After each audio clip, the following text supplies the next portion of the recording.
Hi, my name's Phil. I like to talk about politics. In this video, I'd like to discuss the way an American lady used the TikTok crowd to troll Donald Trump and how the resultant rather sad spectacle may be the first serious sign, for me anyway, that he really will be soundly beaten in the presidential election this November. But first, if you'd like to be notified of daily news and politics, please subscribe to the channel and click the bell notification icon. So, Donald Trump attempted to kickstart his campaign this weekend with a huge rally in Oklahoma, a state that served as something of a stronghold in the 2016 election. Now, his team were hyping the event as some great comeback. There were going to be 1 million people in attendance. 1 million! Imagine that. And this wasn't the usual lies. You know, this wasn't like when Donald Trump tried to claim that his inauguration saw the largest crowds ever, when, if anything, they were probably the smallest. Or like when the crowds were cheering him when he visited the UK, when in actual fact the roads were empty. You know, it's quite pitiful, really. No, this was actually supposed to be huge. The venue they'd hired only had a capacity of about 19,000. So they set up stages and events outside for the massive adoring crowds of hundreds of thousands that were going to be descending upon the event. And even our sad little frog, Nigel Farage, was in attendance. He'd tweeted a photo of himself stateside just before, prompting a few raised eyebrows in the UK, because the United States has banned people from entering the country from various other countries, including the United Kingdom, you know, as part of its COVID response. And there he was. How do you get in, we all thought? I mean, in actual fact, because he was there to support Donald Trump, I don't think there's any suggestion he's done it illegally. I'm sure he will have been given a presidential permit to do that by the orange one.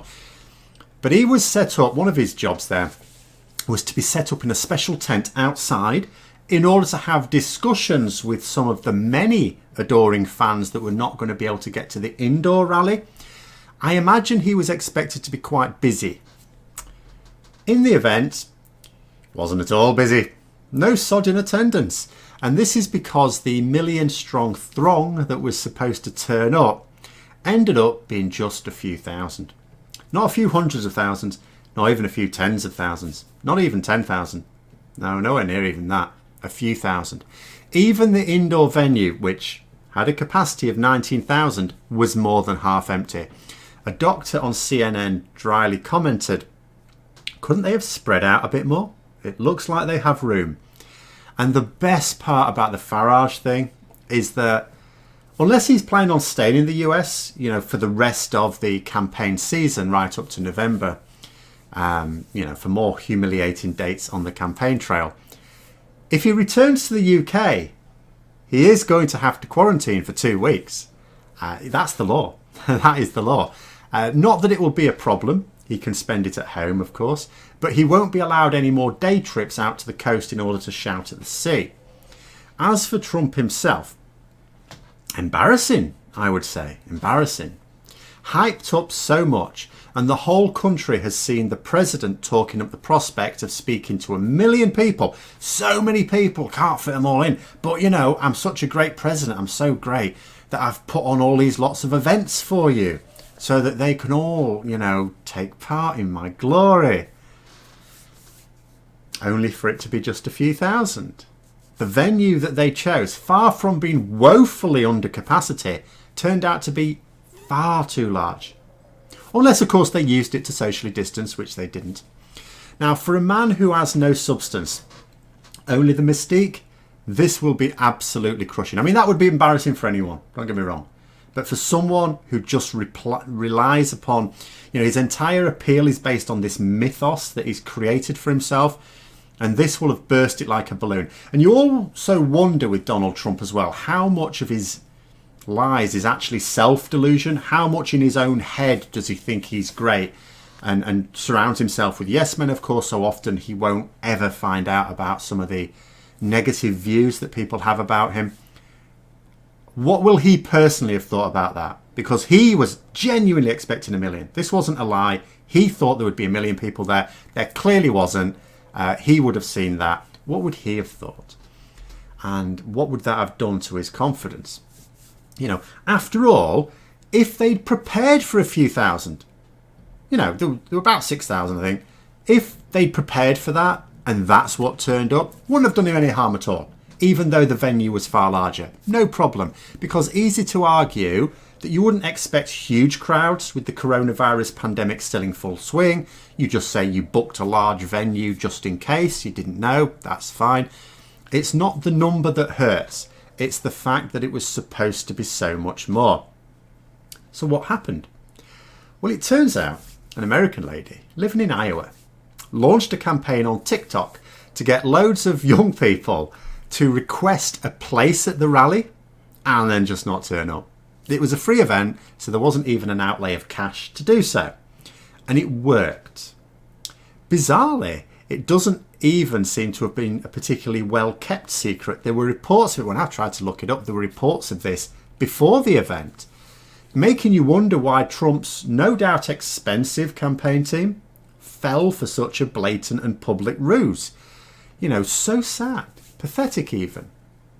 But I'm not sure that was even the lowest point of the event itself. It wasn't for me at any rate. I have not watched the whole speech. I've seen bits that people have clipped and thought worthy of note. And there were two, for me, very notable parts to Trump's speech. One was even more pathetic than finding out that the number in attendance was significantly less than 1% of the anticipated figure. And the other was a reminder of just how important it is for Americans to use their vote this coming November. So, after being criticised for a number of, shall we say, shaky aspects to his performance at West Point last week, Trump had sought to explain away all of the issues with a range of bizarre excuses. One of them was his two-handed drinking of water from a glass. He explained this away by saying that he didn't want to spill any on his expensive tie. Great man of the people stuff right there. And sure, anyone can spill a drink onto their tie. Anyone. It's not a sign of early onset of Parkinson's because you spill a bit of a spot on your front. Happens to anyone. But is a spot of water on your tie really that big of a deal? Is it really? Anyway, to put paid to the health concerns, he drank some water at the Oklahoma rally. One-handed, people! One-handed! No two-hand bollocks there. Which raises the question of, he was still wearing what I presume was an expensive tie at the rally. And if he cares about getting water on the tie, what made him so sure he wouldn't get water on the tie when he drank it at the rally? Was he less concerned about that particular tie? But what was really pathetic is not so much the fact that he did it. It wasn't even the fact that everyone in attendance cheered it, as if it was some great feat of presidential dexterity. It was the fact that his far-right support turned it into a major event. They wanted everyone to know that the orange one could drink water out of a glass, and how marvellous this was.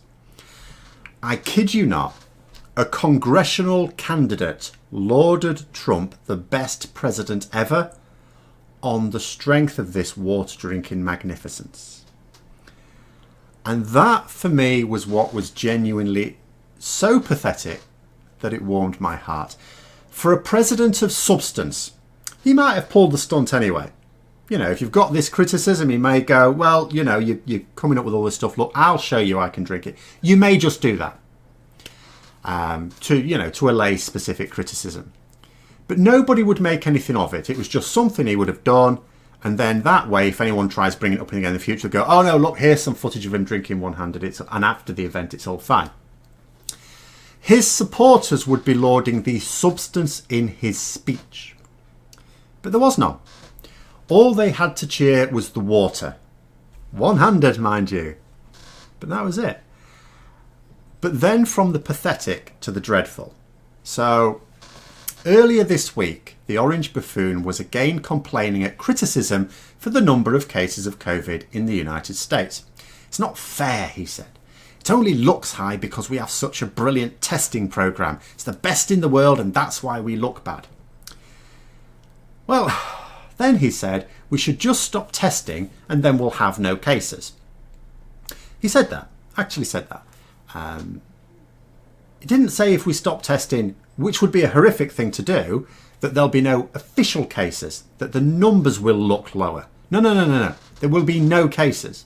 As if COVID only exists and propagates in the presence of tests, as you know, like a shadow can only exist where there is light. But you put that down to another dumbass statement from him, nothing more than the orange buffoon bumbling his way through another day. But at the rally, he said that he told what he termed his people to slow down the testing in order to suppress the number of cases reported. Actually said that in a rally to his supporters. Now, I don't know whether it's true or not. It doesn't actually matter. What matters is that he is boasting about denying Americans access to a test that helps the country try and suppress the spread of this virus for no other reason that he's butthurt about the complaints. Boasting about putting measures in place to help infection spread unchecked. And this is the importance of getting rid of this most dangerous of clowns. If he's removed this November, even though he won't actually be kicked out until January, you need to sort that out, America, please. Once you've lost, get gone. There will be an inevitable stock check of where he's left America. You would think that's going to be quite damning, but imagine how much worse it can get with another 4 years. And so that Saturday in Oklahoma was actually quite heartening for me because it dealt a massive blow to his mystique. Something that will be brought up time and time again as we march towards the election. And what about the next rally? What if that's also bad news? What if the numbers there are low? Will he fire the campaign team that left him in the humiliating position this weekend? If so, then that means he needs a new one and they will have to get up to speed.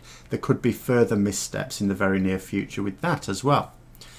And this is all to the good of moderate people who want the orange murder clown gone. So those are my thoughts. Let me know yours in the comments below. Hope you found the video interesting. If you did, don't forget to click the like button. If you'd like to support the channel further, please also click the Patreon link for details. And until next time, I'll see you later.